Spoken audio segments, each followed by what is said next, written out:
welcome back. In today's video, we're going to discover the Great Depression in Europe in 13 minutes, together. What would you do if your life savings vanished overnight? In 1931, that nightmare became reality for millions of Europeans when Austria's largest bank collapsed, the first domino that would bring the continent to its knees. While everyone remembers America's breadlines and Wall Street chaos, what did Europe's Great Depression look like? Cities that had barely recovered from World War I now faced a new enemy: complete economic devastation. Over the course of the crisis, 1 in 5 workers lost their jobs, banks collapsed, and European trade plummeted by over 66%. But what caused Europe to spiral from post-war recovery into financial ruin? Buckle up as we uncover the chaos and economic turmoil behind Europe's Great Depression. Let's start.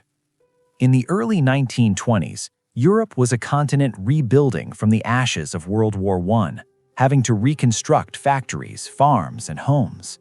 Europe's industry lagged behind an increasingly productive United States. The average U.S. factory worker now produced twice as much per hour as their European counterpart. World War I had also left economies shattered by debt from reparations obligations and would see traumatized populations with hunger and hyperinflation. Desperate for stability and recovery, European nations leaned heavily on help from Uncle Sam. With American banks becoming Europe's ATM, the Dawes Plan of 1924 restructured German reparations and opened the floodgates of U.S. loans into Europe. The U.S. lent out $4 billion to Germany, and Europe as a whole received roughly $7.8 billion between 1924 and 1930. While American money propped up Europe, currency stability became the holy grail. The nightmare of early 1920s hyperinflation in the Weimar Republic was seared into public memory. A morning, just taking my salary to buy a loaf of bread. Sorry, the price just doubled while you walked here. How about now? Tripled during our conversation. See this? Unlike paper that you can print endlessly, gold is finite. You can't just make more of it. Our marks became a wallpaper. But this has held its value for centuries. No printing press can devalue it. Well, back to the gold standard then. Yes, a mark backed by gold can never become worthless. The shared fixation for consistency and stability drove a return to the gold standard. By the mid-1920s, Britain, France, Italy, and many others tied their currencies to gold, hoping to create financial trust. But this stability came at a cost. To maintain gold pegs, governments had to balance budgets, suppress wages to keep labor costs matching falling prices, and hike interest rates if gold flowed out. These rigid rules proved crippling during crisis, effectively handcuffing Europe as disaster loomed. Yet despite these challenges, parts of Europe saw prosperity in the Roaring '20s. Factories hummed in Berlin and Paris. Germany grew through U.S. loans. France rebounded after the stabilization of its franc. Europe's recovery remained fragile, hindered by farm overproduction, shaky banks, and war debts. However, this fragile recovery wouldn't last, and in 1929, things would take a turn for the worse. When America sneezes, the rest of the world catches a cold. In October 1929, Wall Street crashed, and the shockwave hit Europe hard. U.S. investors and banks, filled with fear, began calling in their loans. Europe lost its American lifeline that it had come to heavily rely on. Time to pay up, folks. But I just used your loans to pay France, and I'll use that to pay Britain, who used it to pay you. As economic uncertainty set in, nations scrambled to save themselves, and in 1930, America fired the first shot with the Smoot-Hawley Tariff Act, slamming the door on European goods. Europe retaliated in a panic. France imposed quotas on over 3,000 products, Germany hiked tariffs by 50%, and even Britain, the champion of free trade for 85 years, abandoned its stance. The world shut down in hostile economic blocs. For everyday farmers and miners, it was a death sentence. And just when things looked like they couldn't get any worse, European banks began to fall. In May 1931, Creditanstalt, Austria's mighty financial pillar, announced insolvency. Alarm bells rang throughout the continent. If big banks could fail, who was safe? Depositors stormed branches, demanding money that wasn't there, which created bank runs. By July 1931, Germany's Danube Bank collapsed. By summer 1931, the Hungarian national banks depleted foreign exchange reserves, forced the government to suspend both bond redemptions and foreign interest payments. Austria? Are you good? I just need a moment. Tell me you're still liquid. I'm not technically insolvent if no one checks. Nations faced a nightmare choice.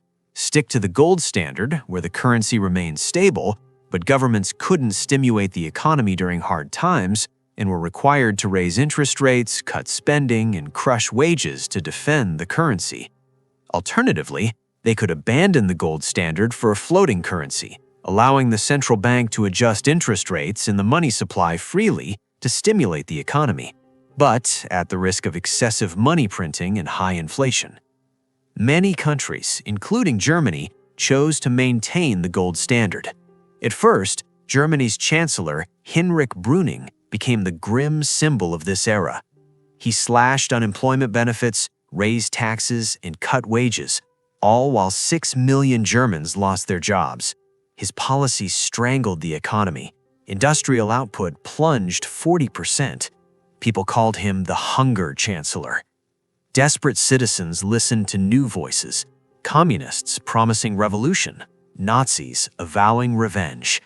It seemed that a continental crisis was inevitable. Britain entered the 1930s already wounded. Its coal, steel, and shipbuilding industries were decaying. When the Depression hit, unemployment soared to 20%, or over 2.5 million people. The Jarrow March of 1936 saw endless columns of jobless men march 300 miles to London and became a symbol of a nation's despair. However, here's where Britain's story diverged from that of the continent. In September 1931, with gold reserves bleeding away, it made the unthinkable decision. It abandoned the gold standard. The pound sank like a stone, dropping 23%. After leaving gold, the national government coalition slashed interest rates to historic lows. Reluctantly, it also abandoned free trade, shielding its industries that were hit with tariffs, while favoring trade within the empire, allowing exports to recover. These moves, combined with a cheaper pound, slowly stabilized the British economy. While extremists seized power elsewhere on the continent, Britain's institutions bent, but didn't break. The same couldn't be said for Germany and Italy. The two countries walked parallel paths into darkness, marked by economic ruin, democratic collapse, and rebirth through dictatorship. Germany suffered immensely. By 1932, unemployment had reached 6 million, nearly one-third of the workforce. In industrial towns, half the workforce idled. Chancellor Brüning's austerity had backfired catastrophically. Extremist Nazis and communists dominated elections. In January 1933, Adolf Hitler became Chancellor of Germany. Democracy died within months. The Nazis poured money into rearmament and propaganda projects, the Autobahn, highways, tanks, and fighter planes. By 1936, unemployment vanished on paper, but workers now labored for the state, building instruments of war. Italy followed the same script, minus the election. Mussolini, already a dictator since the 1920s, had crippled Italy by overvaluing the lira on the gold standard. When the Depression hit, industries imploded. Mussolini's answer? Total state control.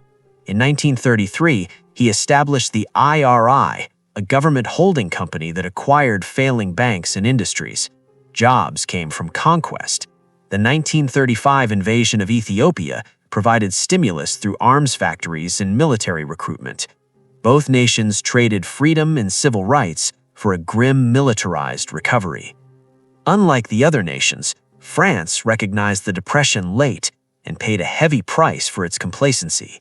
Its banks held less U.S. debt, and a larger agricultural sector provided a buffer. Through 1930, France felt insulated. Stubbornly clinging to the gold standard while others devalued it, France priced itself out of the world market. Deflation set in. Prices and profits tumbled. Unemployment rose, fueling unrest. Politics descended into chaos. 6 governments rose and fell between 1931 and 1935. In February 1934, far-right rioters nearly toppled the republic. Society was split between fascist leagues and militant communists. Finally, in 1936, voters handed power to the left-wing Popular Front. Prime Minister Leon Blum launched a quiet revolution, introducing the 40-hour workweek, mandatory paid vacations, and wage hikes. For the first time, French workers gained paid holidays, heading to the beaches instead of barricades. France also abandoned gold, but business elites put an end to the experiment. Capital fled, investment froze, and by 1938, the Popular Front collapsed. France entered World War II divided, demoralized, and economically weaker than it had been in 1929. My biggest bank collapsed. We're running on fumes and prayer. Wheat prices tanked. 40% of industry gone. Authoritarianism's back. It's cheaper than reform. We dumped the monarchy, tried democracy, and now we're gearing up for a civil war. By the late 1930s, Europe's depression eased, not through cooperation, but through the grim threat of war. Large-scale rearmament in Europe, the Far East, and eventually the United States after 1939 finally absorbed the excess industrial capacity that had remained idle since 1929.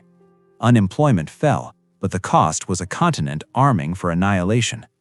The Depression's true devastation was political. Europe was already weak, and with the Great Depression, faith in democracy and capitalism evaporated. When moderates offered only hunger and hopelessness, millions embraced extremists, offering scapegoats and swift solutions. International cooperation died. Tariffs became weapons. Beggar thy neighbor currency devaluations to boost a country's exports at the expense of its trade partners had poisoned relations. The League of Nations, founded to prevent war, proved helpless against economic collapse. A weakened, fractured Europe could not resist aggression.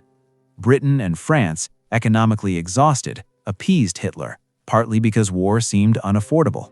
Germany, rebuilt through militarism, craved conquest. The road from depression to Dachau was tragically short.